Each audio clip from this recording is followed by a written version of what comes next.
On the western coast of Greece, where the narrow entrance of the Ambracian Gulf opens toward the Ionian Sea, two enormous forces faced one another in the late summer of 31 before Christ.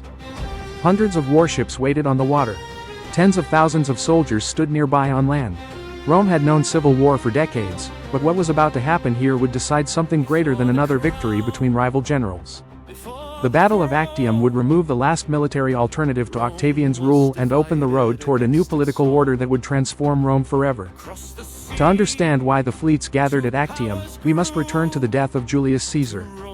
On the 15th of March, 44 before Christ, Caesar was assassinated in Rome. His killers believed they were defending the Republic from one-man rule. Instead, his death created another struggle for power. Mark Antony, one of Caesar's most experienced commanders and a leading Roman politician, emerged as one of the strongest men in the state. But Caesar's will introduced another figure. His young great-nephew, Gaius Octavius, was adopted as Caesar's son and heir. Octavian was only around 19 years old, yet he moved with remarkable political determination. Antony possessed military reputation and experience. Octavian possessed Caesar's name, inheritance, and an extraordinary instinct for building power. For a time, rivalry gave way to necessity. Octavian, Antony, and Marcus Aemilius Lepidus formed the Second Triumvirate. Together they hunted Caesar's assassins and defeated Brutus and Cassius at Philippi. But the alliance never solved Rome's central problem. It simply divided power among three ambitious men. Gradually, only two remained. Lepidus was pushed aside. Sextus Pompeius, whose fleet had threatened Rome's grain routes, was defeated. In that naval struggle, Octavian's closest ally, Marcus Vipsanius Agrippa, emerged as a commander of exceptional ability. He learned how to build fleets, train crews, manage harbors, and fight complex naval campaigns. Meanwhile, Antony established his power in the eastern Mediterranean. There he renewed his alliance with Cleopatra VII, ruler of Ptolemaic Egypt. Cleopatra was far more than the romantic figure later propaganda would make famous. She governed one of the richest kingdoms in the Mediterranean world. Egypt possessed grain, money, ports, ships, skilled administrators, and access to the commercial networks of the eastern Mediterranean.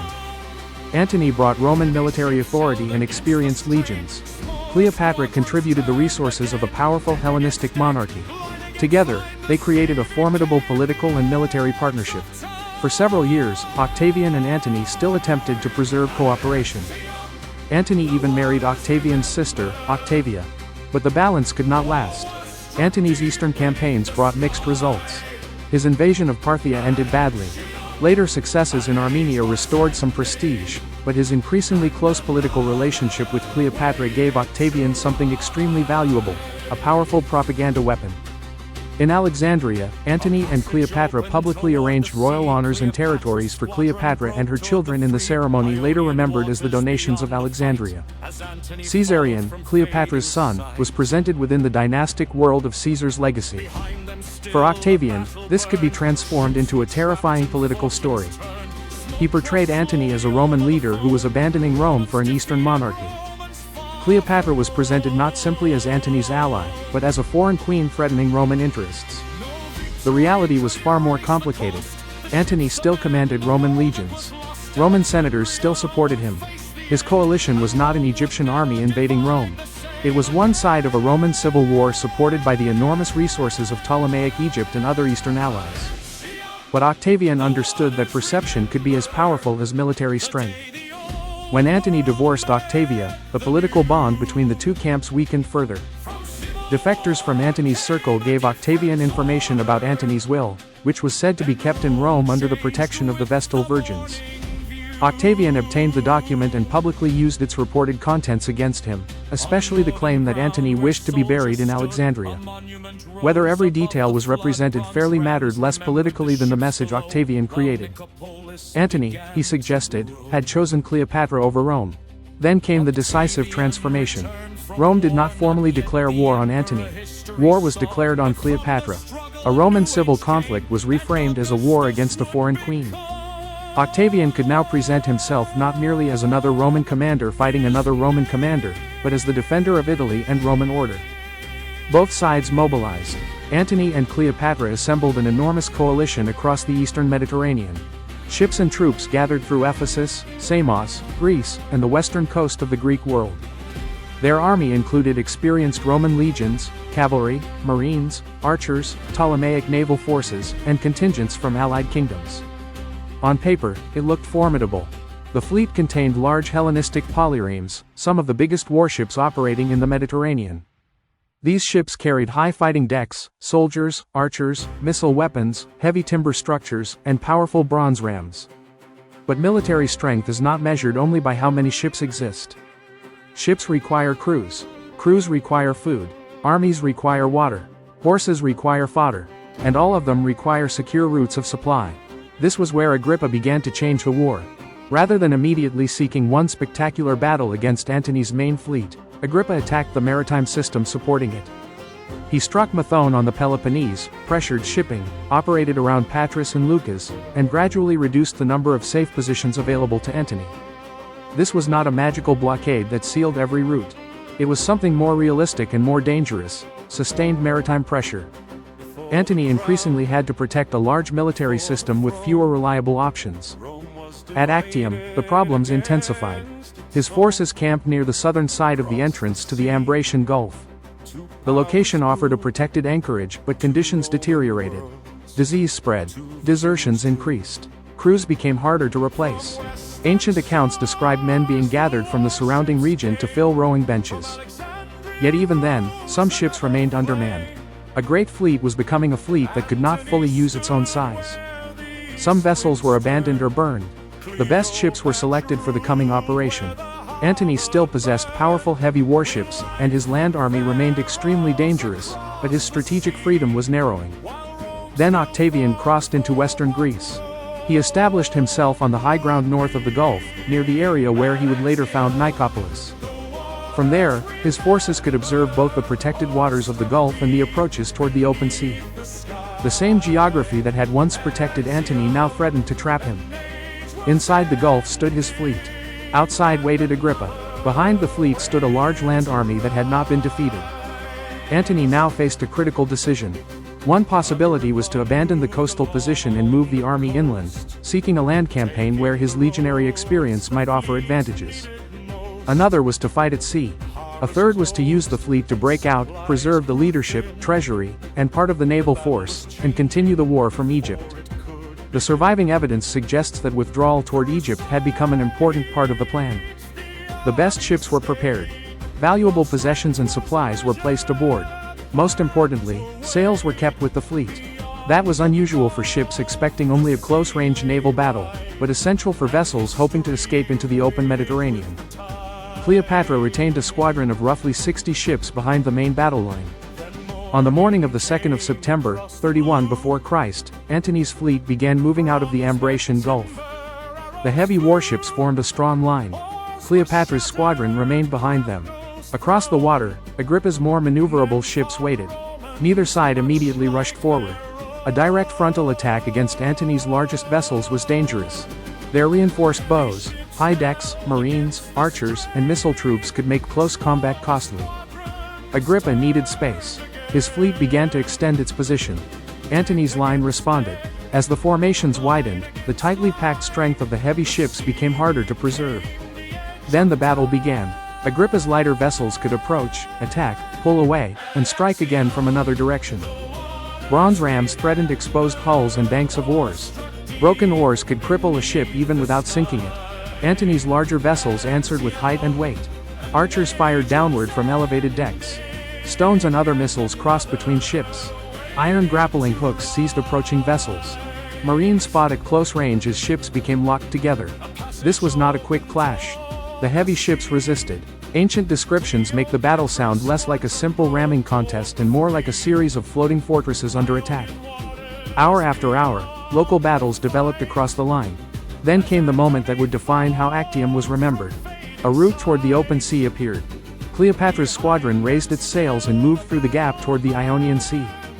Ancient writers later portrayed this as panic and flight. They described Antony abandoning his men because he could not bear to lose Cleopatra. But the evidence allows another interpretation. The sails had been prepared. Important possessions had been loaded. Cleopatra's ships had been positioned behind the battle line. Modern historians therefore have strong reason to consider the possibility that this was not a sudden act of fear, but part of a planned breakout. Antony soon disengaged with part of his own force and followed the same route. He and Cleopatra had escaped. But the fleet behind them had not. Many ships continued fighting, yet the departure of the supreme commander and the strategic leadership damaged cohesion. Units were now isolated. The objective of the battle became less clear. Still, some heavy vessels resisted stubbornly. Octavian's forces increasingly turned to fire. Burning missiles and incendiary material were thrown onto timber decks. Smoke spread across the water. Sailors fought the flames with water, clothing, and anything available. There were no gunpowder explosions and no later Byzantine Greek fire. This was timber, pitch, flame, smoke, and exhaustion. Eventually, the remaining resistance collapsed. Many ships were captured, others burned or surrendered. Thousands of men were killed. Yet one of the most important facts of Actium is often forgotten. Antony's great land army was still intact. Approximately 19 legions and thousands of cavalry had not been destroyed in the naval battle. They waited for their commander to return. He did not. For several days the army remained in place. Then its leadership began to dissolve. Canidius departed, and the remaining troops eventually submitted to Octavian. That was the true strategic destruction created by Actium. Not simply the loss of ships. The collapse of Antony's coalition. Antony and Cleopatra reached Egypt, so the war did not end on the 2nd of September. The following year, Octavian advanced into Egypt. Antony's remaining position collapsed around Alexandria. Antony died, and Cleopatra followed soon afterward. The independent Ptolemaic kingdom, which had ruled Egypt for nearly 3 centuries, came to an end. Octavian now stood without a comparable Roman rival. But he did not suddenly become an emperor on the day of Actium. Rome already controlled a vast territorial empire before the battle. What Actium changed was the political future of that empire. Octavian transformed military victory into political legitimacy. Near the battlefield he founded Nicopolis, the city of victory. On the high ground where his camp had stood, a victory monument displayed captured naval rams from the defeated fleet. The message was carefully constructed. Civil war became victory. Victory became peace. Peace became legitimacy. In 29 before Christ, Octavian celebrated his victories in Rome. In 28, his political position was reorganized further. Then, in 27 before Christ, the Senate granted him the name by which history would remember him, Augustus. The Roman Republic did not disappear in a single afternoon at Actium. Its institutions remained. Its language remained. Its Senate remained. But after Actium, no military coalition remained capable of challenging Octavian on equal terms. The battle therefore mattered not because one fleet destroyed another, but because politics, propaganda, logistics, geography, naval strategy, and civil war converged at one narrow entrance on the coast of Greece. Octavian had won the struggle for legitimacy. Agrippa had helped win control of the sea. Antony's vast coalition had lost the ability to turn its size into effective power. Cleopatra's kingdom would soon disappear. And from the ruins of the final great civil war of the Roman Republic emerged the political order of Augustus. Actium did not create Rome's empire. It decided who would control it. And in doing so, it opened the road to the age of the Roman emperors.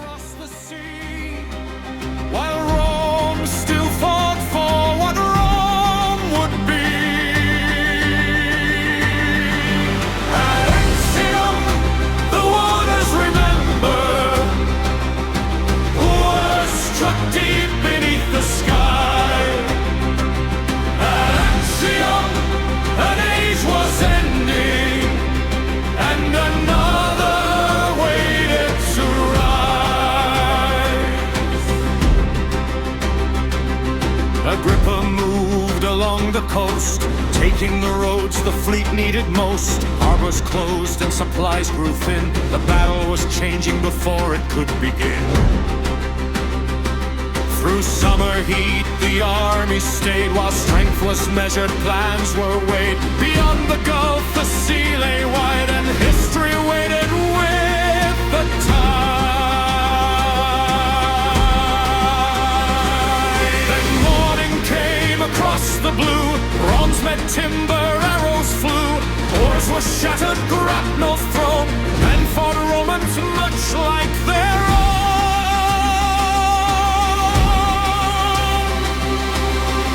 Ships held against the strain, smaller squadrons turned again. Deck against deck, line against line, the sea became the edge of time.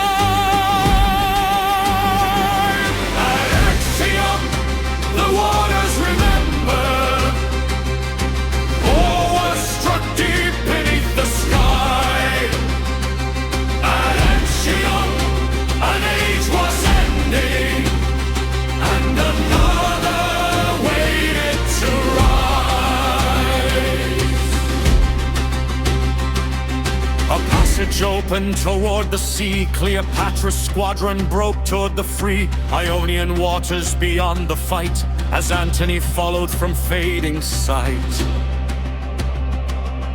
Behind them still the battle burned. Ships were trapped and fortunes turned. Smoke crossed slowly over the foam. Romans defeated, Romans far from Rome.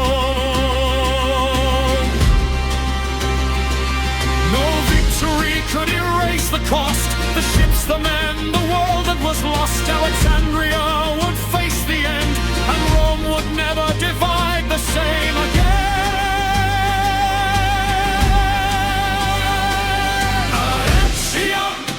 The waters remember the day the old world met the new. From civil war came a different order, and Rome changed with the morning view. On northern ground where soldiers stood, a monument rose above the flood. Bronze rams remembered the ships below, while Nicopolis began to grow. Octavian returned from war, not yet the emperor history saw. But from the struggle a new age came, and Augustus would become